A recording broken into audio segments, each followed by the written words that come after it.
علاقوں کے 6 ایئرپورٹس پر ڈرون حملوں کے دوران ایران کے 15 طیارے تباہ کرنے کا دعویٰ کیا ہے۔ برطانوی میڈیا کے مطابق اسرائیلی فوج کا کہنا ہے کہ ایران میں ڈرون حملے تہران، مہر آباد، مشہد اور دیفول کے ایئرپورٹس پر کیے گئے۔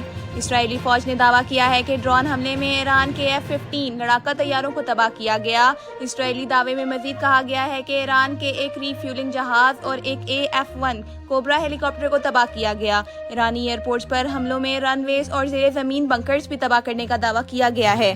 ایرانی پاسداران انقلاب گارڈز کی جانب سے کہا گیا ہے کہ آج اسرائیل پر کیے گئے حملوں میں حکمت عملی تبدیل کی گئی۔ ایک بیان میں پاسداران انقلاب نے کہا ہے کہ اسرائیل میں تل ابیب حیفا سمیت شمال سے جنوب تک حملے کیے گئے۔ تل ابیب حیفا سمیت شمال سے جنوب تک ڈرونز اور میزائلوں سے اہداف کو نشانہ بنایا۔ ایرانی میڈیا کے مطابق آج اسرائیل پر کیے گئے حملے میں خیبر، شکن، عماد، قدر اور فتاون میزائل استعمال کیے گئے۔ دوسری جانب اسرائیلی میڈیا نے کہا ہے کہ ایران کی جانب سے تقریباً 15 میزائل داغے گئے ہیں۔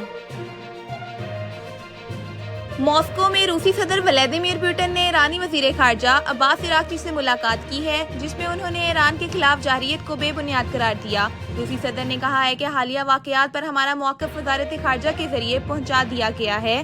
انہوں نے کہا کہ ایران کے خلاف جارحیت بے بنیاد ہے، ایرانی عوام کی مدد کی کوشش کریں گے۔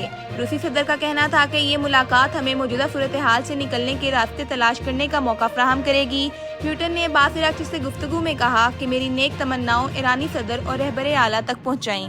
چینی وزارت خارجہ کے ترجمان نے کہا ہے کہ جنگ کو مزید پھیلنے سے روکا جائے۔ غیر ملکی میڈیا کے مطابق چین کے دفتر خارجہ گاؤ جیاکون نے عالمی برادری پر زور دیتے ہوئے کہا ہے کہ خلیج اور اس سے متعلقہ سمندروں میں بالخصوص اہم سمندری راستوں پر لڑی جانے والی جنگ عالمی معیشت پر اثر انداز ہو سکتی ہے۔ چینی دفتر خارجہ نے کہا ہے کہ عالمی برادری اس صورتحال کو نارملائز کرنے کے لیے مزید سنجیدہ کوششیں کریں، جس سے عالمی معیشت پر مثبت اثرات مرتب ہوں گے۔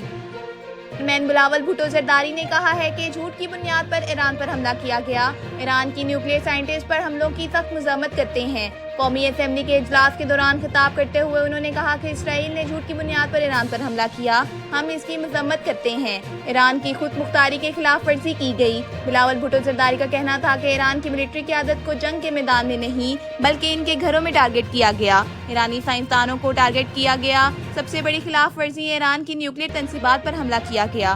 بلاول بھٹو زرداری کا کہنا تھا کہ پہلے وہ لبنان آئے، یمن آئے اور اب ایران آ گئے۔ اگر ہم اب نہ بولے تو جب وہ ہم پر آئیں گے تو کوئی بولنے والا نہیں ہوگا۔